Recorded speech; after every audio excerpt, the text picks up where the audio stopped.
म्हणून निवडून येण्याची ताकद आहे, विजन आहे या माणसाला, विजन आहे, चांगल्या प्रकारे वक्तृत्व आहे, लोकांना बोलण्याच्या शैलीत बोलून सगळं लोकांना तो काबीज करू शकतो, एवढी ताकद त्याच्यात वाणीमध्ये आहे. पूर्वी कसं होतं, ज्याच्याकडे वक्तृत्व त्याची सत्ता. आता गणित बदलत आहेत आणि बदलली, वक्तृत्वाला आता काही किंमत राहिली नाही.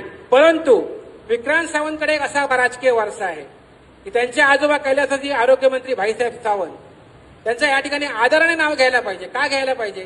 कारण भाईसाहेब सावंत ज्यावेळी आरोग्यमंत्री झाले तेव्हा ग्रामीण भागात जी आज तुम्हाला आरोग्य केंद्र दिसत आहेत ना, जी ग्रामीण भागात सगळीकडे आरोग्य यंत्रणा उभी राहिली, ही सर्व पुण्याई भाईसाहेब सावंत यांची आहे.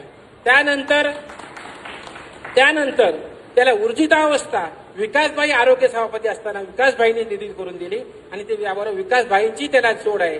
आणि त्यांचा मुलगा आता पुन्हा जिल्हा परिषदमध्ये गेलेला आहे. 100% भविष्य उज्ज्वल आहे, 100% सांग.